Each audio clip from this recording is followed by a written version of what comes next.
even if you have never heard anything about random walks before, I am sure you have encountered some of their applications. For example, they're used by Google to rank web pages in their search engine results. But they have all sorts of applications. They're used to describe how fast heat will spread in a solid. They appear everywhere in finance. They're used in biology to describe the motion of bacteria and even as a model for DNA chain replication. But what is a random walk? A random walk is a random process consisting of a sequence of steps on some mathematical space, such as the integers, where the direction of each step is determined randomly. To better understand what a random walk is, let's take a look at a simple example.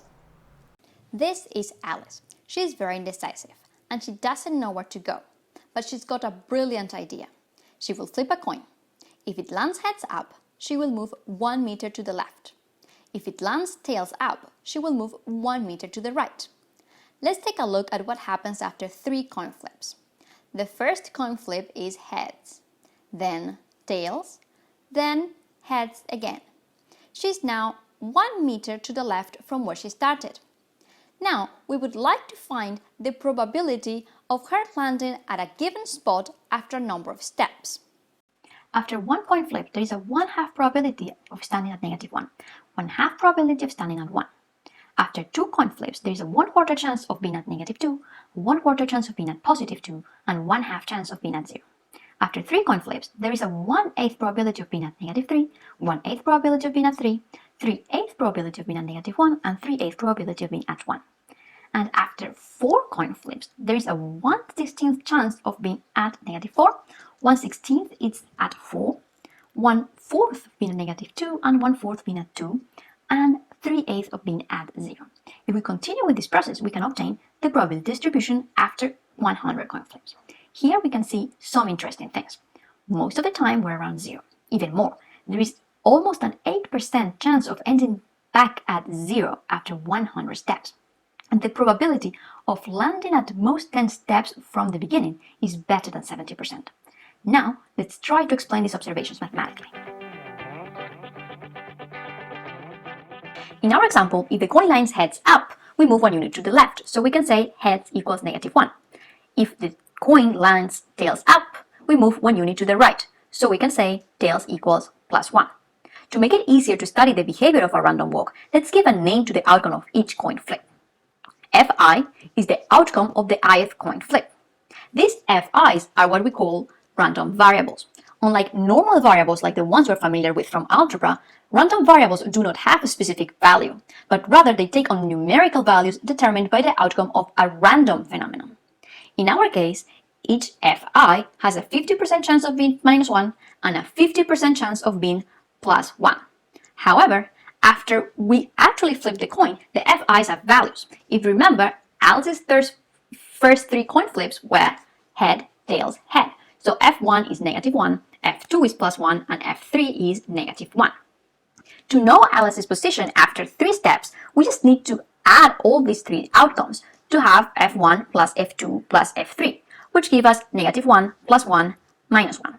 So indeed, we get -1, which agrees with the fact that Alice was 1 meter to the left of the original position.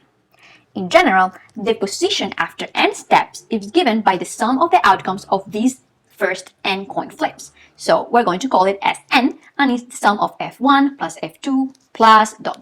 plus Fn. And notice that Sn is also a random variable. So what's the expected or average value of Sn? Well, let's first take a look at S1.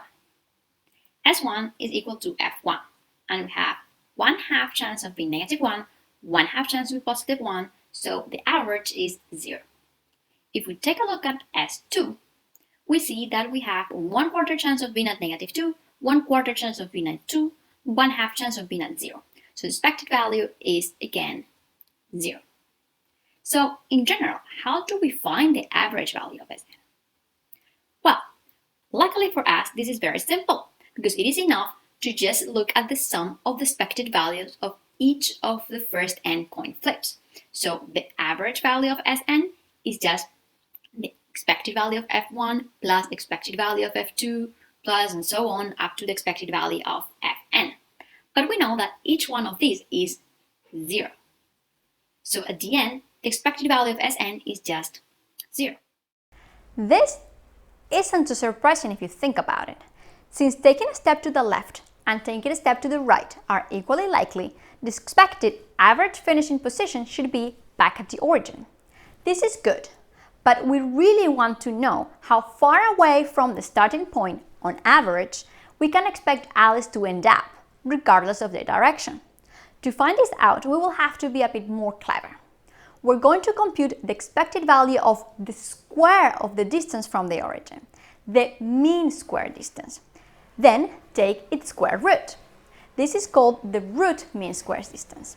This is because although Sn can be both positive or negative, its square is always positive. Therefore, it is impossible for it to average out to 0. Now, let's find out what the expected value of Sn square is. Let's find the expected value of Sn square. We know that Sn is the sum of the first n fi's. So when we square it and take the expected value, we will end up having to compute the expected value of each one of the fi squared plus 2 times the expected value of the terms containing the product of two different steps. So let's first take a look at the expected value of f1 squared. Here we see that f1 has the same probability of being -1 or +1. But when we square it, we always get 1 no matter what. So the expected value is going to be 1. And the same applies for all the fi squares. Now, we just need to find the expected value of the terms containing the product of two different steps. Now, we see here that when we have a combination of f1 and f2, we have combinations of +1 and -1, but they always come with the same probability. So then the expected value of this product is 0. So in general, if we have the product of terms corresponding to two different steps, the expected value is always going to be 0. So now we're ready to find the expected value of Sn squared. Based on our computations, what we end up having is the contribution from the fi squares, which is 1 for each one of them, and all the other terms, the expected value is just 0. So at the end, the expected value of Sn squared is just n. Now we can just take the square root, and we have that the square root of the expected value of Sn squared is square root of n. And this brings us back to our previous distribution, when we saw that most of the time when we flip a coin 100 times will be between -10 and +10, meaning that we're going to be between negative square root of 100 and square root of 100. If instead of having a fair coin, I have a biased coin, we have what is called a biased random walk. So we have a probability p of having -1 and a probability 1 minus p of getting +1. So if, for example, p is equal to 3/4, we're more likely to move to the left. Now imagine that we have two biased coins. The purple coin have 1/3 probability of going to the left and 2/3 probability of going to the right. The blue coin has a 3/4 probability of going to the left and a 1/4 probability of going to the right. Now, we have a probability p of finding a purple coin and a probability 1 minus p of finding a blue coin. So imagine that now we get these blue coins and purple coins and drop them all over the integer line. We have what is called the random environment. And now at each location of the integer line, we have either a blue coin or a purple coin. And when I start doing my random walk, if for example I'm starting at point 2, I have a 1/3 probability of going to the left and a 2/3 probability of going to the right. And that is the idea behind a random walk in random environment. A natural question to ask now is, what can we say about the long-term behavior of my random walk when it's happening in a more complicated space? For example, in higher dimensional space like ZD, where D could be any number greater than or equal to 2, or on a graph. Or what happens if my random environment is a lot more complicated? These are some of the questions that I study in my research.